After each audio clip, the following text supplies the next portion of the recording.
It's about how you will be remembered, how I'll remember you, how I'll be remembered, how history will remember us, how our loved ones will. When you leave this realm, you will leave behind an afterimage, one unique and specific to each person. It may be distorted, glamorized, or perhaps accurate to real life.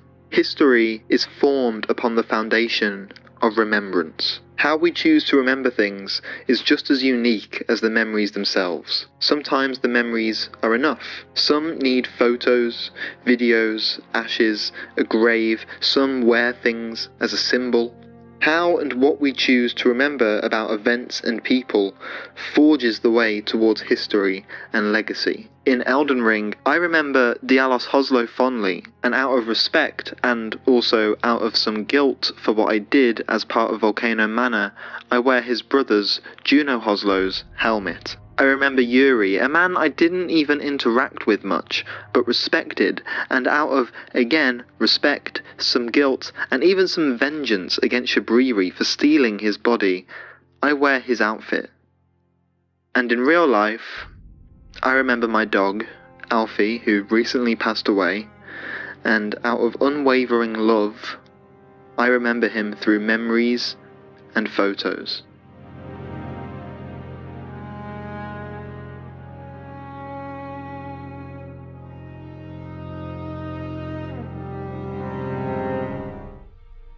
Before we get into the meat of the video, I just want to say this is not a lore video. This is a video of a guy talking about his interpretations of his experiences in Elden Ring. Some of it is researched into the lore a bit. I do talk about bits of lore, but for the most part it's my interpretations. The research is mainly there just to ensure that my interpretations aren't completely deluded. And if you're new to the channel, if you could consider subscribing and leaving a like, it really helps the channel out. You can also become a channel member if that's something you're interested in. And also, if you're interested in joining the Moondays community Discord, it's really great on there. We've got some really great people and it's a really great little community, very active. It's really lovely because that's all I ever wanted, a community. You can join it, link in the description and also probably the pinned comment. So with all that out of the way, let's get on with the video.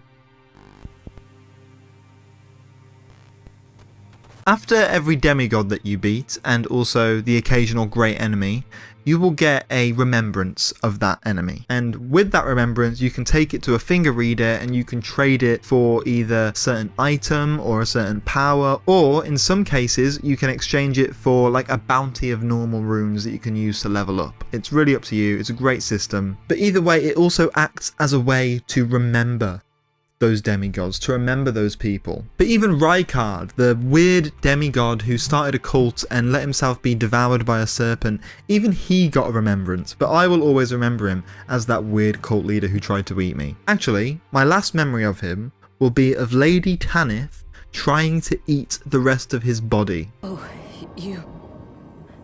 Allow me some time. Our lord's carcass is vast and not easily consumed. Dear Rykard, please find purchase within me. So after my last video, I talked about how I didn't know where Tanith was and people were telling me go back to Audience Pathway, that's where she'll be. So I went there and sure enough she was there trying to eat the rest of Rykard, and I looked at her and I just thought, you look pathetic right now and I'm not going to let you get away with everything that you've done. So without much hesitation, and you can see the clip to see if I hesitated or not, I just attacked her. I just attacked her and she disappeared, summoning her bodyguard, because even though she's the leader of a cult, she can't fight her own battles. So I had to fight her big old bodyguard, who was actually pretty easy to fight. I just kept dodging and shooting and dodging and shooting. I won't lie, I did feel some sense of justice. I felt like I had righted some wrongs that maybe I did. I know that what I did by killing some Tarnished can't ever really be fully redeemed, but it felt good that I had kind of put a pin in it, that I had completely shut down Volcano Manor. I know that doing Rykard kind of initiated that, but with Tanith still alive and still believing that she had to eat Rykard's body, it made me feel like I had done something good and that it could be put to an end now. I don't know how they'll use Volcano Manor after this. I don't know if anyone will use it. I hope it gets used again. In fact, after doing that, I realised, and I was told by people in the community, that I hadn't actually explored any of Mount Gelmir. So I went back and I discovered all these weird things. I saw, and this lines up very well with Rykard devouring people and Tanith eating Rykard. I found this village of Leyndell and Volcano Manor guards, and they were eating their dead. When I first saw them, I thought they were crying over their dead comrades, and I genuinely thought, oh, that's sweet. And I stared at them for a minute. I zoomed in on them with my telescope, and I thought, oh man, bless them. And then I turned around and I saw more of them doing it, and I paid more attention to their actions, and I realised, oh, they're eating each other. So yeah, I killed them very quickly.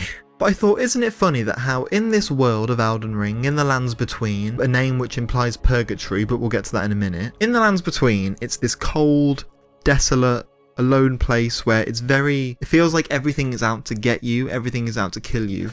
And isn't it funny how, despite its coldness, despite its aggression, when you kill someone, when you actually manage to kill someone, or a great enemy or a demigod, you get a remembrance of them. It's almost like, doesn't matter who you are, doesn't matter what kind of person you are, if you die in this world, you deserve to be remembered. Even Rykard deserves to be remembered in some way. And maybe that's because the Golden Order and the Two Fingers and all that, maybe that's because they view death as something taboo. Because they think that everyone should have eternal life and that they should live forever. And in a way, despite this world's aggression, it really takes death seriously, and so when something dies, it grieves it and it gives you something to remember them by. And I just thought that was quite interesting. And recently my dog passed away and it's heartbreaking, and I've got my memories and stuff to remember him by. And he was a bit annoying sometimes, but he was incredibly loved. And I'm always going to remember him. Different people, different animals, they all mean something different to other people. You could have a really bad experience with someone, but to somebody else, you could also have a really good experience. And just because someone else had a bad experience with another person doesn't mean that the other person can't remember them in a positive light. I mean, let's look at Rykard, right? I keep going on about Volcano Manor. It's been a theme in a lot of my videos, but unfortunately that's where we are. When you look at Rykard, he did a lot of bad shit. He made the Tarnished fight their own kind.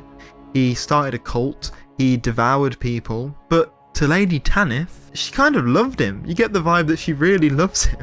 And it's weird. And yet I was the one that was given his remembrance. Not that I remember him fondly, but I just think it's very interesting that the Lands Between and the powers that be and the Golden Order, that they view death as something incredibly tragic. Doesn't matter who you are, but it wants you to remember everything, the good and the bad, and they deserve to be remembered, even in this Lands Between, this purgatory.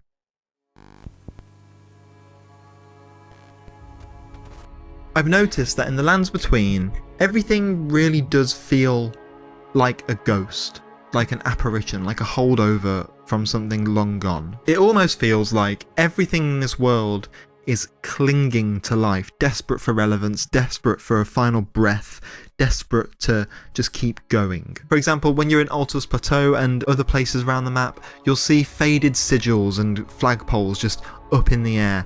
The Erd Tree itself is this weird ghostly figure, this golden ghostly figure that's there. It's almost like an apparition that feels like it's not real. There are literal ghosts that you find just lying around in random places, talking to certain gods or praying or just lamenting. They don't have voice actors for them, you just read what they say. There's also the ash being burned in Leyndell, and we talked about this in the Moondays community Discord recently, and someone, Tidart I think it was, he mentioned that it suggests that maybe the Erd Tree was burnt before. Maybe before all of this, before our tarnish, before our time, maybe the Erd Tree was in fact burnt, and now that's why it looks like a ghost, because it kind of is a ghost. After you kill Morgoth, you can talk to his shriveled, skinny, hornless body. It's almost like he's still clinging onto life, and he says a few last words. He tells you that you can't enter the Erd Tree. No, he doesn't let anyone through.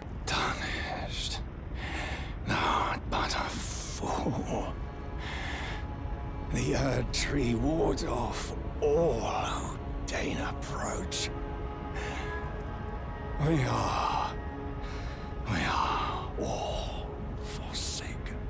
It is like he's clinging on for life. He's on his deathbed, and he's still needs to let it out. And isn't it interesting also that he doesn't look like his former self, he looks like a shriveled version. And also in Castle Sol, you'll find a bunch of apparitions dressed as knights that you have to fight and kill. There is this kind of shriveled, I think it's an old man that dangles from the ceiling in a crater, and he will summon those apparitions, so you have to take them out before he does that. I don't know what that's about. I have no idea. Everything in that world is clinging to life, even if they live in death, like the wandering nobles or the putrid corpses or even the literal ghosts. They're all clinging to still be there, to stay in the lands between. Fuck knows why. But especially the Erd Tree. The Erd Tree, I don't know if it is real and if it's an apparition, I'm not sure yet, but it looks like an apparition.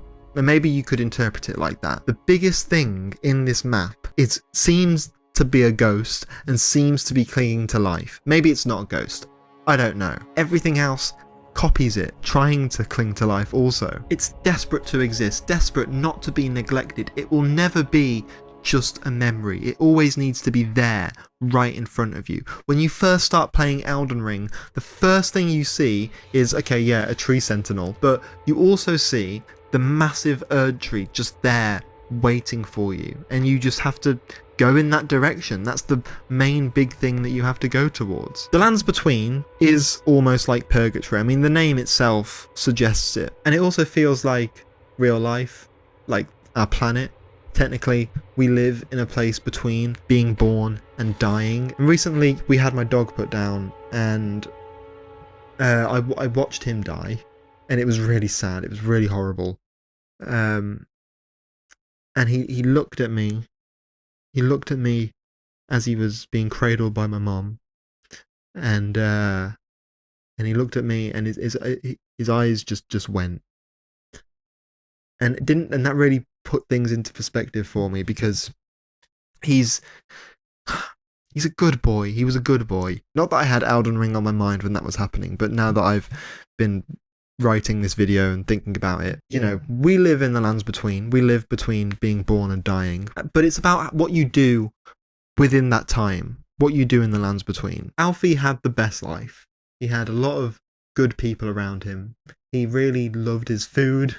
He really loved just existing, being around. He loved mine and his daily walks. He was just a happy dog. And I think we could really take a leaf out of a dog's mindset, couldn't we? You go online now and you experience life, and everyone just feels so much more hostile. Yeah, you know, there are really good moments, don't get me wrong, but it's just the general vibe now in the world is hostility and coldness. And I just think we could really do with being more present and being more caring towards other people, and just giving a shit and just embracing the time we've got.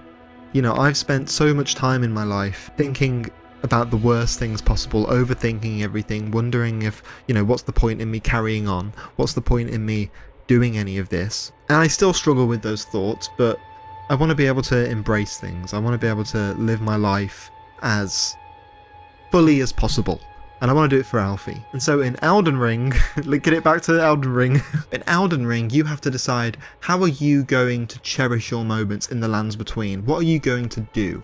Are you going to do something important? Are you going to leave behind an important legacy? Or are you going to just keep going and taking in the beautiful scenery that you see in the Lands Between? Are you going to embrace the fact that there are people you can talk to? Blythe, Kale, Miriel, all these people who are genuinely really lovely. Are you going to just embrace that and not think too much about the end goal? You're meant to become Elden Lord, but is that really what you want? Do you want to be Elden Lord, or do you want to look after people? Do you want to embrace what's around you? It's up to you, but just make sure you have a purpose. Make sure you're doing something good. Please apply that to your real life, please. When I make these videos, I know I talk about Elden Ring a lot, and I'm talking about my interpretations, but please take in what I'm saying and embrace it in your real life too. Replicate it. Elden Ring is a great game. It's a fantastic piece of art, but like all art, it imitates life or suggests things that you should do in life. Not all the time, it's not always telling you what to do, but it's sometimes a reflection and sometimes it's advice. Those feelings that you feel when playing Elden Ring, those feelings of beating a boss that you spent so long on, or standing to just embrace the view from an edge of a cliff, try and put that into your real life. Those feelings that you feel for certain characters that you really care about, that you're obsessed with. Apply that to real people. Apply it to real life. You've only got one life. Sounds a bit silly, but you do. So just do what you've got to do. Now, with that being said, I do need to talk about something that I think is going to cause a little bit of controversy. Oh, hell no!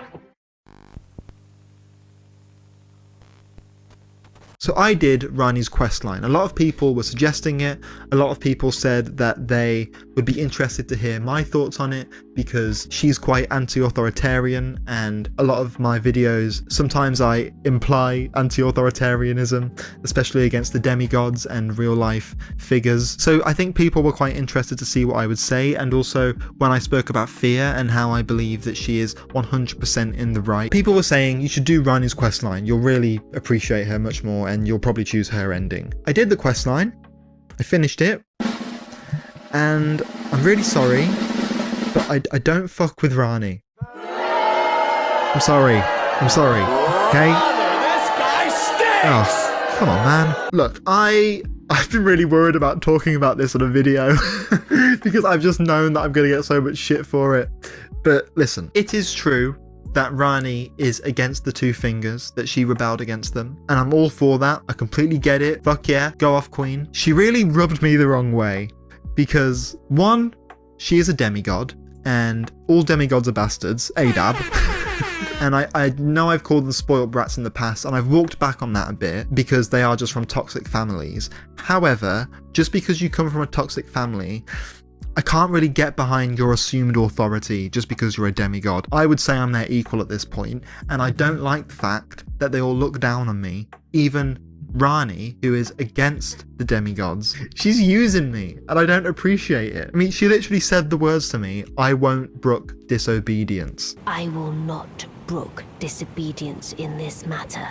Who do you think you're talking to right now? And I don't like this assumed authority just because you're a demigod and because you're trying to do what you think is right. But even what she thinks is right, I don't agree with. She wants to remove the Golden Order, remove the two fingers, remove all their influence, which is great. I'm all for that. But she wants to replace it with nothing, with coldness. She wants the world to just fend for itself, and I could kind of get behind that, but I also think there needs to be an emphasis on caring about people and community and empathy, and I don't think she really cares about that as much as she does just about rebelling. Maybe it's just my British anti-royalty mindset that I've got, or maybe it's my own opinions towards authority. I don't like being told what to do by people who have more power than me, who don't see me as their equal, and who kind of look down on me. It's a problem I've had in some jobs before when I get told by people who are earning way more money than me, like so much money I can't even begin to express. I once had to go to court because they were paying me below the minimum wage. I just don't like being told what to do by people who has a lot more privilege than me, whose principles are not aligned with mine in any way, shape or form, and who just assume authority. I want to be able to work together. I don't want to work completely under you. There are times when you will have to do what other people say because there will sometimes be an established hierarchy, but I prefer those kinds of hierarchies when they're earned, established, and I can understand why we're doing it. With Rani, I guess I can understand why she's doing it, but I just don't fuck with her. I don't agree with it. I'm all for overthrowing authority. I'm all for that, but I don't think she's doing it for the same reasons I want to do it. Earlier, when I went into the mountaintops of the Giants, I found Shabriri. He stole Yuri's body, and he started banging on about putting the world into chaos and letting it burn. And I do not fuck with that. I decided to just kill him straight away. I think that what Rani is doing will just lead to more chaos because whilst I don't like authority, there needs to be community and people need to get together and talk. Maybe that would develop in her ideal world, but I think there needs to be a lot more care towards it.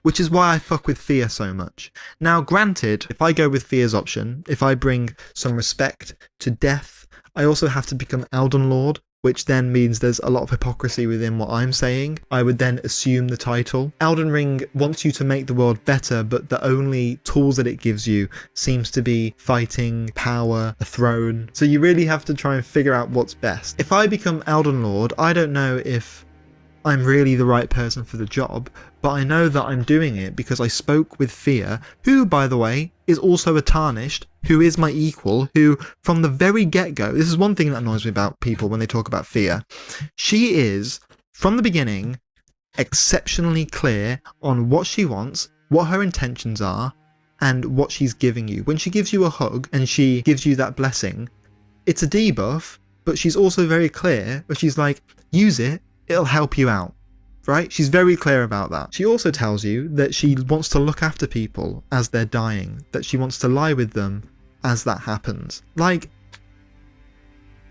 I'm sorry, but I fuck with that. She cares about people, and she's also a Tarnished, my equal. Not Rani, who is a demigod, who kind of talks down to me. She's nice in some points, but I don't like it when she uses that tone, you know? It's not on. So look, all I know is that Elden Ring is a very, very messy world, and I know that I'm probably going to get some shit for saying this stuff about Rani, but that's just how I feel.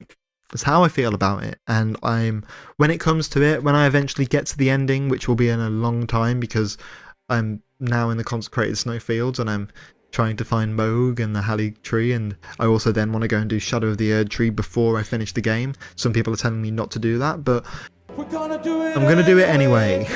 When I eventually finish Elden Ring, I will probably do Fia's ending. I will probably use the Mending Rune, and I will ensure that death is treated with respect, with grace, that it's not feared, and that the people who I feel for, the Wandering Nobles, the undead, like I said in my video, I hope they're not hunted down. I just don't like demigods, you know? I think I really have a hard time liking them. I get that they come from a toxic household, that they come from a troubled place, but I don't like what they've done. I don't like that they've left the Lands Between in this state, forcing us all to kind of trudge our way through it. And Rani is also partly to blame for that.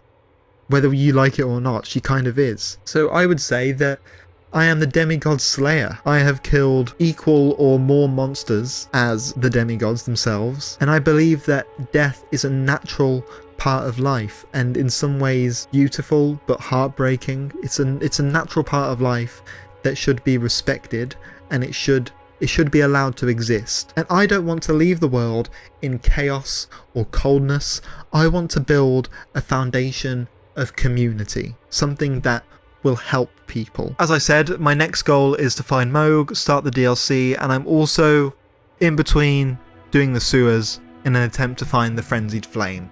I'm going to put a stop to them. That's what I'm going to do. Yeah, thank you so much for watching. I'm sorry that my take on Rani might not have been what you wanted. But look, that's just how I feel. And we're going to have to deal with it. ADAB. Anyway, thank you so much for watching. If you like this video and you want to see more, click the subscribe button, hit the notification bell. I hate saying hit the notification bell. It sounds like I'm going, hit that subscribe button, like the notification bell so you never miss a video. And also, if you could leave a like, that would really help the channel out. You can become a channel member, you can join the community Discord. There is so much you can do just to help out. This channel is becoming something that I'm growing and that I'm trying to turn into a community, and I'm trying to turn into my career. So yeah, thank you so much for watching this. I really appreciate it. Here are the names of the channel members. I'm going to do a voiceover just in case there are more. Big shout out to Derek Arthur, Pwefu, finally got your name right, Split Prude, Travis Baker, Frog and Toad, and Namfam. Genuinely couldn't do it without you. Thank you so much. Really appreciate the fact you're members. So yeah, I'll see you on the other side. My next video will be Elden Ring again, I think. Unless I decide to do something different. Who knows?